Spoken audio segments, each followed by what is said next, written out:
സംന്യാസാശ്രമധർമ്മവിധാത്രീം ബ്രഹ്മജ്ഞാനസുധാരസദാത്രീം സദ്ഗുരുരൂപധരാം സർവജ്ഞാം അമൃതാനന്ദമയീം പ്രണമാമി. സ്ഥാപകായ ച ധർമ്മസ്യ സർവധർമ്മസ്വരൂപിണേ അവതാരവരിഷ്ഠായ രാമകൃഷ്ണായ തേ നമഃ. മൂകം കരോതി വാചാലം പങ്കും ലംഘയത്തെ ഗിരിം യത്കൃപാതമഹം വന്ദേ പരമാനന്ദമാധവം.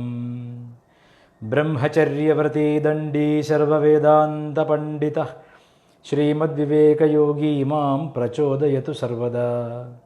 അപാരസച്ചിത്സുഖവാരിരാശേഃ യസ്യോർമിമാത്രം ഭുവനം സമസ്തം ഗുഹാഹിതം തം രമണം ഗഭീരം ചിന്താവിഹീനം ഹൃദി ചിന്തയാമി. സദാശിവസമാരംഭാം ശങ്കരാചാര്യമധ്യമാം അസ്മദാചാര്യപര്യന്താം വന്ദേ ഗുരുപരമ്പരാം. ശ്രുതിസ്മൃതിപുരാണാനാമാലയം കരുണാലയം നമാമി ഭഗവത്പാദശങ്കരം ലോകശങ്കരം.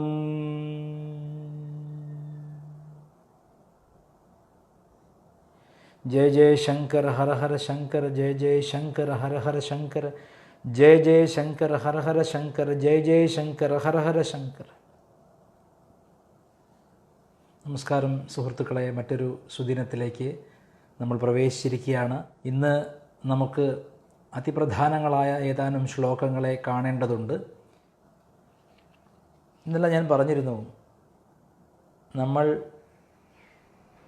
നമ്മുടെ ഉള്ളിലൊരു കാര്യം കുരുങ്ങിയിരിക്കുന്നുണ്ടെങ്കിൽ എത്ര തന്നെ നമ്മളത് മറച്ചു വയ്ക്കാൻ ശ്രമിച്ചാലും നമ്മുടെ വാക്കുകളിലൂടെ പ്രവൃത്തിയിലൂടെ അറിയാതെയെങ്കിലും അത് പുറത്തു വരുമെന്ന്. അപ്രകാരം ഇന്നലെ ഞാൻ രണ്ട് കൂട്ടുകാരുടെ കഥ പറഞ്ഞാണ് അവസാനിപ്പിച്ചത്. അവർ രണ്ടുപേരും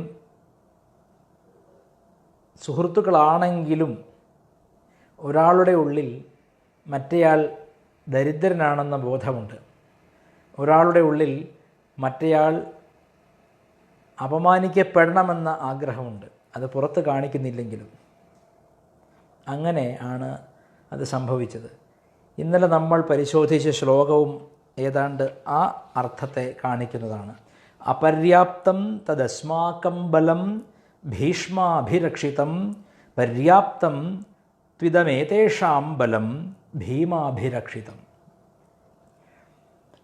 കൗരവപ്പടയെ ചമച്ച് കമാൻഡർ ഇൻ ചീഫ് എന്ന പൊസിഷനിൽ നിൽക്കുന്നത് ഭീഷ്മാചാര്യരാണ്. ദേവന്മാരോടും ഗന്ധർവന്മാരോടും അസുരന്മാരോടും യുദ്ധം ചെയ്താൽ വിജയിക്കുന്നത്ര യുദ്ധസാമർഥ്യമുള്ള മഹാരഥനാണ് ഭീഷ്മാചാര്യർ. ഇത് മറുപക്ഷത്തുള്ള പാണ്ഡവപക്ഷത്തുള്ള യുധിഷ്ഠിരൻ്റെ മനസ്സിനെ പോലും ആശങ്കയിലാഴ്ത്തിയിട്ടുണ്ട്. കാരണം ഇപ്പുറത്ത് നിൽക്കുന്നത് ഭീഷ്മാചാര്യരാണ്. അങ്ങനെയിരിക്കെ ദുര്യോധനൻ്റെ പദപ്രയോഗം ശ്രദ്ധിക്കൂ. അപര്യാപ്തം തദസ്മാകം ബലം ഭീഷ്മാഭിരക്ഷിതം. അപര്യാപ്ത ശബ്ദത്തിന് പല ആചാര്യന്മാരും പല അർത്ഥങ്ങളാണ് കൊടുത്തിരിക്കുന്നത്. ആ മുഖ്യമായ രണ്ടർത്ഥങ്ങൾ ഇന്നലെ തന്നെ നമ്മൾ പറഞ്ഞു വെച്ചു. ഒന്ന്, പര്യാപ്തമല്ലാത്തത്, തികയാത്തത്, മറ്റുള്ളവരെ അപേക്ഷിച്ച് നോക്കുമ്പോൾ തോൽക്കാൻ സാധ്യതയുള്ളത്, കമ്പാരറ്റീവ്ലി ലെസർ, കമ്പാരറ്റീവ്ലി വീക്കർ എന്ന ബോധമുള്ളത്, അതാണ് അപര്യാപ്തം. അല്ലെങ്കിൽ മറ്റൊരർത്ഥം അപര്യാപ്തം, സീമയില്ലാത്തത്, അത്രയും വലുത്, ബൃഹത്തായത്, മഹത്തായത് എന്നൊക്കെ അർത്ഥം പറയാം. പര്യാപ്തം അല്ലാത്തതെന്ന് പറഞ്ഞാൽ തികയാത്തതെന്ന് മാത്രമല്ല അർത്ഥം, that which is so big എന്നർത്ഥവും വരാം. രണ്ടർത്ഥമാണെങ്കിലും യഥാർത്ഥമായ അർത്ഥം കണ്ടുപിടിക്കണമെങ്കിൽ ശ്ലോകത്തിൻ്റെ മറ്റു ഭാഗം പരിശോധിക്കണം. അപര്യാപ്തം തദസ്മാകം ബലം എന്ന് പറയാൻ കാരണം, അപര്യാപ്തം ആയതിൻ്റെ കാരണമായിട്ട് ദുര്യോധനൻ ദ്രോണാചാര്യരോട് സൂചിപ്പിക്കുന്ന ഒരു ചെറിയ കാര്യമുണ്ട്. കഴിഞ്ഞ ശ്ലോകത്തിൽ നമ്മൾ കണ്ടു, ഭവാൻ ഭീഷ്മശ്ച കർണശ്ച എന്ന് പറഞ്ഞു. അങ്ങും ഭീഷ്മരും കർണനും തുടങ്ങിയ മഹാരഥന്മാരുണ്ട്. അദ്ദേഹത്തെ ഒരു കയറ്റം വെച്ച് ഒരു മേലെ നിർത്തിക്കൊണ്ട് ആണ് അതിനിടയ്ക്ക് ഓരോരുത്തർ കോൾ ചെയ്യുകയാണ്. അതായത് അദ്ദേഹത്തെ ഉയർത്തിക്കൊണ്ട് ഭവാൻ അങ്ങാണ്, നമ്മുടെ ഇടയിലുള്ള മഹാരഥന്മാരിൽ ആദ്യം അങ്ങാണ് എന്ന് പറഞ്ഞ ശേഷം ആണ് ഭീഷ്മരുടെയും കർണൻ്റെയും പേര് പറഞ്ഞത്. ഇവിടെ അതേ ദ്രോണാചാര്യരോട് പറയുകയാണ്, ഭീഷ്മരാൽ സംരക്ഷിക്കപ്പെടുന്ന നമ്മുടെ സൈന്യം അപര്യാപ്തമാണ് എന്ന്. ഇപ്പോൾ നമുക്കറിയാം ഈ ഡബിൾ ഏജൻറ്റ് എന്നൊരു വാക്കുണ്ട്. ഡബിൾ ഏജൻറ്റ് അതായത് ചില രാഷ്ട്രീയ കക്ഷികളിലൊക്കെ ഇപ്പോൾ ഒരു പാർട്ടിയുടെ പ്രസിഡൻ്റായിട്ട് വർക്ക് ചെയ്യുക, മറ്റൊരു പാർട്ടിയുമായിട്ട് ഉള്ളിലൂടെ കൈകോർക്കുക, എതിർ പാർട്ടി എന്ന് തോന്നുന്ന പാർട്ടിയോട് പോലും ഉള്ളിലൂടെ കൈകോർക്കുക, പുറമെ നിശിതമായിട്ട് വിമർശിക്കുക, ഉള്ളിലൂടെ കച്ചവട ബന്ധങ്ങളും മറ്റു പല ബന്ധങ്ങളും നീക്കുപോക്കുകളും ഒക്കെ ഉണ്ടാക്കി വയ്ക്കുക. ഇങ്ങനെയുള്ള ഡബിൾ ഏജൻറ്റ്സാണ് എല്ലാ സംഘടനകളുടെയും ശല്യം. എല്ലാ സംഘടനകളുടെയും എല്ലാ സൗഹൃദ വലയങ്ങളിലും ഡബിൾ ഏജൻറ്റ്സ് വലിയ പ്രശ്നമാണ്. വിശേഷിച്ച് നിങ്ങൾക്ക് ശത്രുക്കൾ പ്രബലരായിട്ടുണ്ടെങ്കിൽ ഡബിൾ ഏജൻസിനെ സൂക്ഷിക്കണം. പെട്ടെന്ന് തിരിച്ചറിയില്ല, ഡബിൾ ഏജൻ്റ് ആയിരിക്കും മറ്റേയാളേക്കാൾ പാർട്ടി ഭക്തി കാണിക്കുക. ഇവിടെ ദുര്യോധനൻ്റെ ഉള്ളിൽ പണ്ട് മുതലേ തന്നെ ഒരു സംശയം ഭീഷ്മാചാര്യരിലുണ്ട് എന്നതിൻ്റെ സൂക്ഷ്മ നിദർശനമാണ് ഈ ശ്ലോകം. കാരണം ഭീഷ്മാചാര്യർ ഒരിക്കലും ഒരു അധർമ്മത്തിന് കൂട്ടുനിൽക്കില്ല എന്ന തോന്നൽ ദുര്യോധനൻ്റെ ഉള്ളിലുണ്ട്. ദുര്യോധനൻ ചിന്തിക്കുന്നത് ഒരിക്കലും ഭീഷ്മാചാര്യർ ഇങ്ങനെ ഒരു അധർമ്മത്തിന് കൂട്ടു നിൽക്കില്ല, ഞാൻ ചെയ്തത് അധർമ്മമായി പോയി, പാഞ്ചാലിയോട് ചെയ്തതാണെങ്കിലും പാണ്ഡവരോട് ചെയ്തതാണെങ്കിലും അധർമ്മമായി പോയി എന്ന് ദുര്യോധനന് തന്നെ തോന്നുന്നുണ്ട്. അപ്പോൾ പിന്നെ ധർമ്മപുരുഷനായ ഭീഷ്മാചാര്യർക്ക് തോന്നാതിരിക്കില്ല. പാണ്ഡവരോട് ചെറിയൊരു സോഫ്റ്റ് കോർണർ, അവർ നീതി നിഷേധിക്കപ്പെട്ടവരാണെന്നൊരു സോഫ്റ്റ് കോർണർ ഭീഷ്മരുടെ ഉള്ളിൽ ഉണ്ട് എന്നത് ദുര്യോധനൻ അറിയാം. അതുകൊണ്ടാണ് പറയുന്നത് അപര്യാപ്തം തദസ്മാകം ബലം ഭീഷ്മാഭിരക്ഷിതം എന്ന് പറയാൻ കാരണം ഭീഷ്മനാൽ സംരക്ഷിക്കപ്പെടുന്ന നമ്മുടെ സൈന്യം അതുകൊണ്ട് തന്നെ അപര്യാപ്തമാണ് എന്നർത്ഥം. ഏതുകൊണ്ട് തന്നെ ഭീഷ്മർക്കൊരു ഡബിൾ ഏജൻറ്റ് സ്വഭാവമുണ്ട്. പാണ്ഡവരുടെ നന്മയെ കൂടെ അംഗീകരിക്കുന്നു. പാണ്ഡവരുടെ നീതി നിഷേധം, പാണ്ഡവർക്ക് അനുഭവിക്കേണ്ടി വന്ന ദീർഘകാലത്തെ വനവാസവും നീതി നിഷേധവും തെറ്റാണെന്ന ബോധ്യം ഭീഷ്മരുടെ ഉള്ളിലുണ്ട്. അപ്പോൾ അദ്ദേഹത്തിൻ്റെ യുദ്ധം പര്യാപ്തമായിക്കോണമെന്നില്ല. കാരണം അമ്പെയ്യുന്നത് ധർമ്മിഷ്ഠനായ ഒരുത്തിനെതിരെയാണെന്ന് തോന്നൽ ഉള്ളിൽ കുറ്റബോധം ഭീഷ്മരിൽ ജനിപ്പിക്കും. ദുര്യോധന മനസ്സാക്ഷിക്കുത്തൊന്നുമില്ല, പക്ഷെ മനസ്സാക്ഷിക്കുത്തുള്ള ഭീഷ്മരെപ്പറ്റി ഇതാണ് ദുര്യോധനൻ ചിന്തിക്കുന്നത്. അപര്യാപ്തം തദസ്മാകം ബലം ഭീഷ്മാഭിരക്ഷിതം. പറയാൻ കാരണം ഭീഷ്മർക്കുള്ള ഈ ഡബിൾ ഏജൻസി എന്ന ചിന്ത ദുര്യോധനെ അലട്ടുന്നതുകൊണ്ടാണ് അവിടെ അപര്യാപ്തം എന്ന ശബ്ദം പറഞ്ഞതെന്നും പറയാം. അപര്യാപ്തം തദസ്മാകം ബലം ഭീഷ്മാഭിരക്ഷിതം പര്യാപ്തം ത്വിതമേതേഷാം ബലം ഭീമാഭിരക്ഷിതം. ഇനിയാണ് ഇന്നലെ പറഞ്ഞ കഥയുമായി ബന്ധപ്പെട്ട് എനിക്ക് പറയാനുള്ളത്. ഇവിടെ നമുക്ക് കൃത്യമായിട്ട് അറിയാവുന്നൊരു കാര്യമാണ്, പാണ്ഡവ സൈന്യത്തിൻ്റെ കമാൻഡർ ഇൻ ചീഫായിട്ട് അവിടെ നിൽക്കുന്നത് ധൃഷ്ടദ്യുമ്നനാണ്, ദ്രുപദപുത്രനാണ്, ദ്രോണരുടെ ശത്രുപക്ഷത്ത് നിൽക്കുന്നയാളാണ്. ദ്രോണരുടെ ശിഷ്യനാണെങ്കിലും തവ ശിഷ്യേണ ധീമത എന്ന് പറഞ്ഞതിലൂടെ അത് സൂചിപ്പിക്കപ്പെട്ടു നേരത്തെ. ശിഷ്യനാണെങ്കിലും പാണ്ഡവ പടയെ നയിക്കുന്നതും ദ്രോണരെ അടക്കമുള്ളവരെ കൊല്ലാനും ചുട്ടരിക്കാനും വന്നിരിക്കുന്നത് ആ സൈന്യത്തെ നയിക്കുന്നത് ധൃഷ്ടദ്യുമ്നനാണെന്ന് ഏവർക്കും അറിയാം. ഈ പക്ഷത്ത് അത് ഭീഷ്മരാണ്. അപ്പോൾ ഈ പക്ഷത്തെ കമാൻഡർ ഇൻ ചീഫിൻ്റെ പേരെടുത്തു പറഞ്ഞു. എന്താണ് പറഞ്ഞത്? ഭീഷ്മാഭിരക്ഷിതം, ഭീഷ്മരാൽ സംരക്ഷിക്കപ്പെടുന്നത്. ഇപ്പോഴത്തെ പക്ഷത്തിന് ശരിക്കും എന്താണ് പറയേണ്ടിയിരുന്നത്? ധൃഷ്ടദ്യുമ്നാൽ സംരക്ഷിക്കപ്പെടുന്ന അവരുടെ സൈന്യം പര്യാപ്തമാണെന്നാണ് പറയേണ്ടിയിരുന്നത്. പക്ഷേ ദുര്യോധനൻ പറഞ്ഞത് ഭീമാഭിരക്ഷിതമെന്നാണ്. ഭീമൻ ചീഫ് കമാൻഡൻ്റ് അല്ല അവിടെ. എന്നിട്ടും ഭീമൻ്റെ പേർ ഭീഷ്മർക്ക് ഓപ്പോസിറ്റ് നിർത്താനുള്ള കാരണം എന്താണ് എന്ന് നമ്മൾ ചിന്തിക്കണം. ആ കാരണമാണ് ഞാൻ ഇന്നലെ പറഞ്ഞ മജീദിൻ്റെ സിൻഡ്രോം. എന്താണത്? ചെറുപ്പം തൊട്ടേ ദുര്യോധനന് ഭീമനെ കണ്ടുകൂടാ. ചെറുപ്പം തൊട്ടേ ഭീമന് വിഷം കൊടുത്തതടക്കം ഭീമനെ ഇല്ലായ്മ ചെയ്യണം എന്ന ചിന്ത വളരെ പ്രബലമായി രൂഢമൂലമായി ദുര്യോധനൻ്റെ ഉള്ളിൽ കിടക്കുന്നുണ്ട്. അപ്പോൾ സത്യത്തിൽ അതിനൊരു കാരണമുണ്ട്. ഈ പാടുന്നവൻ്റെ പാട്ടിന് മേലെ പാടുന്നവൻ്റെ പേരെഴുതി വെച്ചിട്ടുണ്ടെന്ന് പറയാറുണ്ടല്ലോ. കഴിക്കുന്ന ആഹാരത്തിൻ്റെ മേലെ ആ അരിമണിയുടെ മേലെ കഴിക്കേണ്ടവൻ്റെ പേരെഴുതി വെച്ചിട്ടുണ്ടെന്ന് പറയാറുണ്ട്. അതുപോലെ തന്നെ കൊല്ലേണ്ടവൻ്റെ പേരും തൻ്റെ മേലെ എഴുതി വെച്ചിട്ടുണ്ട്. ദുര്യോധനൻ അറിയാം ആത്യന്തികമായി ഭീമൻ്റെ അടികൊണ്ടാണ് തൻ്റെ ജീവൻ പോവുക എന്ന്. അതൊരു ഇൻറ്റ്യൂട്ടീവ് നോളജാണ്, അല്ലാണ്ട് നേരിട്ട് അറിയുന്നതല്ല. അത് താനേ തോന്നും, ഇവൻ എന്നെ കൊല്ലും എന്നൊരു തോന്നൽ ഉള്ളിലുണ്ടാവും. ആ തോന്നൽ പ്രബലമായി വളർന്നു വരികയാണ്. എങ്ങനെയാണ്? ഹിരണ്യകശിപുവിന് അറിയാം നാരായണനാൽ കൊല്ലപ്പെടുമെന്ന്, അതുകൊണ്ട് തന്നെയാണ് നാരായണനെ എതിർക്കുന്നത്. അതുപോലെ തന്നെ കംസൻ ഉറക്കമില്ല, കാരണം അറിയാം ജനിച്ച കുട്ടി കൃഷ്ണൻ കൊല്ലാൻ തന്നെ വന്നവനാണ്. ആരൊക്കെ അങ്ങനെ അല്ല എന്ന് പറഞ്ഞിട്ടും അതൊരു കൊച്ചു കുട്ടിയല്ലേ, അത് ജനിച്ചിട്ടല്ലേ ഉള്ളൂ, അത് അങ്ങേപ്പോലൊരു പ്രബലനായ യോദ്ധാവിനെ, ഒരു ശക്തനായ മനുഷ്യനെ എങ്ങനെ കൊല്ലാനാണ് എന്നൊക്കെ ചോദിച്ചിട്ടും എന്നൊക്കെ കൗൺസിൽ കൊടുത്തിട്ടും കംസന് തൃപ്തിയാവുന്നില്ല. കാരണം കംസൻ്റെ ഉള്ളിൽ ഇൻറ്റ്യൂട്ടീവായിട്ട് ആ പേര് ഉയർന്നു കേൾക്കുന്നുണ്ട്, കൃഷ്ണൻ കൃഷ്ണൻ കൃഷ്ണൻ കൃഷ്ണൻ കൃഷ്ണൻ, ഈ കൃഷ്ണൻ എന്നെ കൊല്ലും എന്ന പേടിയുണ്ട്. അതുപോലെ ദുര്യോധനൻ്റെ ഉള്ളിൽ കൊത്തിവയ്ക്കപ്പെട്ട, ഇൻസ്ക്രൈബ് ചെയ്യപ്പെട്ടിട്ടുള്ള പേരാണ് ഭീമൻ ഭീമൻ ഭീമൻ എന്നത്. ഈ ഭീമൻ എൻ്റെ ജീവൻ എടുക്കുമെന്ന് അറിയാതെ ഉള്ളിൻ്റെ ഉള്ളിൽ ദുര്യോധനനുള്ള ആശങ്കയാണ്, ഭയചകിതമായ അവസ്ഥയാണ് ഈ ശ്ലോകത്തിൻ്റെ രണ്ടാം പകുതിയിലൂടെ അറിയാതെ പുറത്തു. ഇന്നലെ പറഞ്ഞില്ലേ, ഈ നന്നായി പാടിയെങ്കിലും തുണി എൻ്റെതാണെന്ന് പറഞ്ഞതുപോലെ ഭീഷ്മരാൽ രക്ഷിക്കപ്പെടുന്ന ഈ സൈന്യത്തെ പറഞ്ഞ് ആ സൈന്യത്തെ പറയുമ്പോൾ സ്വാഭാവികമായി പറയേണ്ടത് ധൃഷ്ടദ്യുമ്നാൽ സംരക്ഷിക്കപ്പെടുന്നതെന്നാണ്. പക്ഷെ പറഞ്ഞത് ഭീമനാൽ എന്നാണ്. അതിൻ്റെ അർത്ഥം ദുര്യോധനന് നന്നായി അറിയാം, അത് ദ്രോണർക്ക് പോയിൻ്റ് ഔട്ട് ചെയ്ത് കൊടുക്കുകയാണ്. ഭീഷ്മർക്ക് ഭീമനോടോ മറ്റുള്ളവരോടോ ഉള്ളിൽ പകയോ ദേഷ്യമോ ഇല്ല. എന്നാൽ അങ്ങേക്ക് അങ്ങനെയല്ല, അങ്ങയെ കൊല്ലാൻ നിൽക്കുന്ന ധൃഷ്ടദ്യുമ്നൻ അപ്പുറത്തുണ്ട് എന്ന് സൂചിപ്പിച്ചു ആദ്യം. എന്നിട്ട് ഇനി അത് രണ്ടാമത് പറയണ്ടല്ലോ. രണ്ടാമത് എന്താ പറയേണ്ടത്? എന്നെ കൊല്ലാൻ വരുന്ന ഭീമനെ കൂടെ അങ്ങ് വധിച്ചു കൊള്ളണം.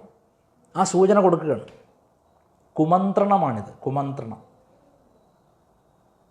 കുമന്ത്രണമാണ്.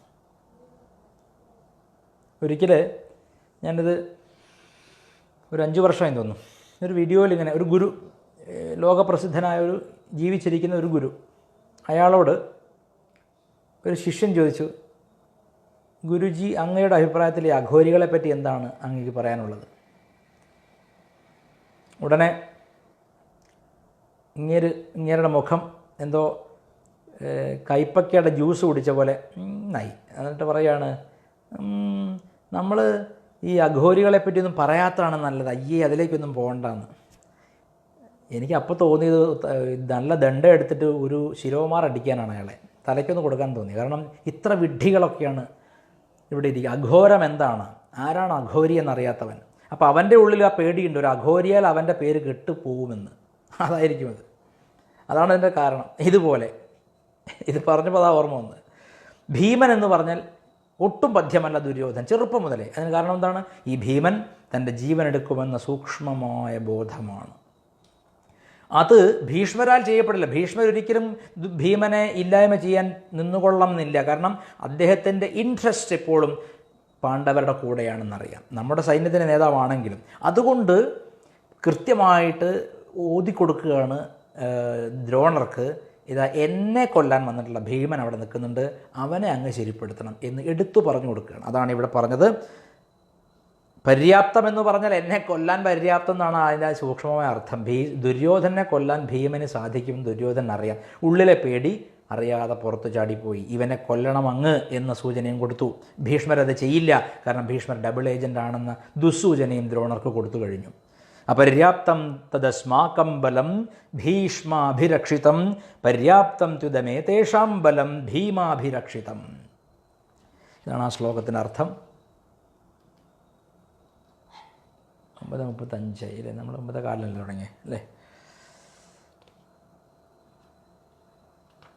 ഇനി അടുത്തത് പറയുന്നുണ്ട്, അടുത്ത ശ്ലോകം കൂടി കേൾക്കാം.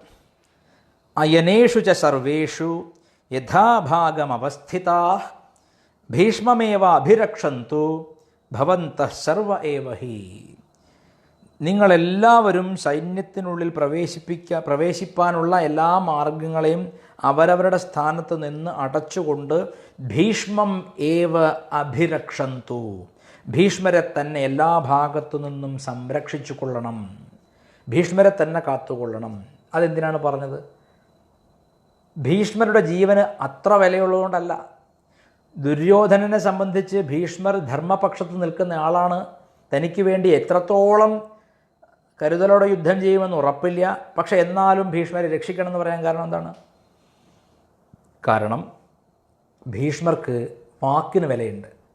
ഭീഷ്മർ വാക്ക് കൊടുത്തിട്ടുണ്ട്, നിൻ്റെ കൂടെ നിന്നുകൊള്ളാം, നിൻ്റെ സൈന്യത്തെ നയിച്ചു കൊള്ളാം, ശിഖണ്ഡിയോട് മാത്രം യുദ്ധമില്ല. പറഞ്ഞ വാക്കുകൾ അതേപടി പാലിക്കുന്നു അദ്ദേഹം. അതാണ് ഈ ബ്രഹ്മചര്യം എന്ന് പറയുന്നത്. സത്യവാക്കായിത്തീരും, പറയുന്നത് സത്യമായിത്തീരും. ഭീഷ്മ പിതാമഹൻ വാക്ക് തെറ്റിക്കില്ലെന്നറിയാം. വാക്ക് കൊടുത്തിട്ടുണ്ട്, നിൻ്റെ സൈന്യത്തെ ഞാൻ നയിച്ചോളാം, അല്ലെങ്കിൽ അതിനെ ഞാൻ സംരക്ഷിച്ച് നയിച്ചോളാം എന്ന് പറഞ്ഞിട്ടുണ്ട്. അപ്പോൾ ഈ ഭീഷ്മർ ഒരാളുടെ ബ്രഹ്മചര്യത്തിൽ ഒറ്റ വ്യക്തിയുടെ തപോബലത്തിലാണ് കൗരവപ്പട മുഴുവൻ നിൽക്കുന്നത്. കൗരവപ്പടയുടെ എന്താ പറയുക, പിവറ്റൽ ഫോഴ്സാണ് ഭീഷ്മാചാര്യർ. ഭീഷ്മാചാര്യർക്ക് എന്തെങ്കിലും പറ്റിക്കഴിഞ്ഞാൽ അതോടുകൂടി കൗരവർ തോറ്റു എന്ന് ദുര്യോധനൻ അറിയാം. ഈ വന്ന മഹാരഥന്മാരായി എണ്ണിപ്പറഞ്ഞ എല്ലാവരും തന്നെ ഭീഷ്മർ വീണ് കഴിഞ്ഞാൽ തോറ്റോടുമെന്ന് നന്നായി അറിയാം. അതുകൊണ്ട് എൻ്റെ ജീവൻ, അതായത് ദുര്യോധനൻ്റെ ജീവൻ രക്ഷിക്കാൻ വേണ്ടി ഭീഷ്മരെ രക്ഷിക്കണമെന്ന് പറയുകയാണ്. നമ്മളിത് പറയുമ്പോൾ എനിക്ക് ഓർമ്മ വരുന്നത്, കുറേ വർഷം മുമ്പ് ഒരു രാഷ്ട്രീയ പാർട്ടിയുടെ സമ്മേളനത്തിൽ 2 മുതിർന്ന നേതാക്കൾ സ്റ്റേജിലിരിക്കുന്നുണ്ട്.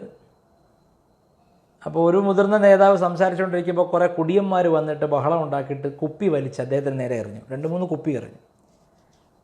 കുപ്പിയറൊക്കെ കഴിഞ്ഞ് അതിന് ശേഷം അല്പം കഴിഞ്ഞപ്പോൾ പ്രായത്തിൽ കുറച്ച് കുറഞ്ഞ നേതാവ്, 2 പേരും വൃദ്ധന്മാരാണ്, പ്രായത്തിൽ കുറച്ച് കുറഞ്ഞ നേതാവ് എണീറ്റ് പിന്നെ ക്രുദ്ധനായി സംസാരിക്കുകയാണ്. നിങ്ങളെല്ലാവരും ഇദ്ദേഹത്തെ രക്ഷിക്കൂ, ഇദ്ദേഹത്തിന് ചുറ്റും നിൽക്കൂ, എന്തിനാണ് ഇവിടെ വോളണ്ടിയർമാർ നിൽക്കുന്നത്, ഇവരൊക്കെ ഇദ്ദേഹത്തെ രക്ഷിക്കൂ. ഇദ്ദേഹം സംസാരിക്കുമ്പോൾ കുപ്പി എറിഞ്ഞ് നിങ്ങൾ കണ്ടില്ലേ എന്നൊക്കെ ഈ കുപ്പിയർ കഴിഞ്ഞ ശേഷം പറയുകയാണ്.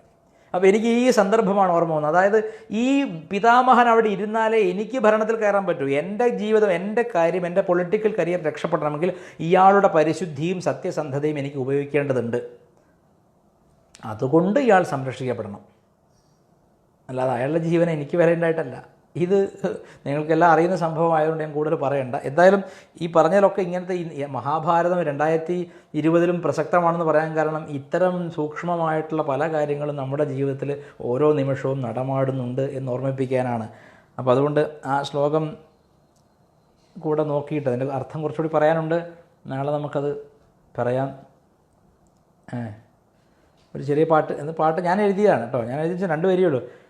पंढरीनाथ पांडुरंग विठ्ठल, पंढरीनाथ पांडुरंग विठ्ठल, परतीपुरीश साईनाथ विठ्ठल, परतीपुरीश साईनाथ विठ्ठल.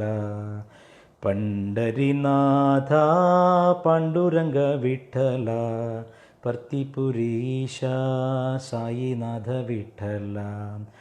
पंढरीनाथ पांडुरंग विठ्ठल, परतीपुरीश साईनाथ विठ्ठल.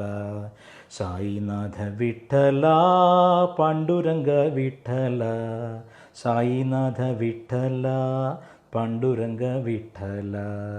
पंढरीनाथ पांडुरंग विठ्ठल, परतीपुरीश സായിനാഥ വിഠല. സായിനാഥനായിരിക്കുന്ന വിഠലൻ നമ്മെ അനുഗ്രഹിക്കട്ടെ. ഹര നമഃ പാർവതീപതയേ. ഹര ഹര മഹാദേവ.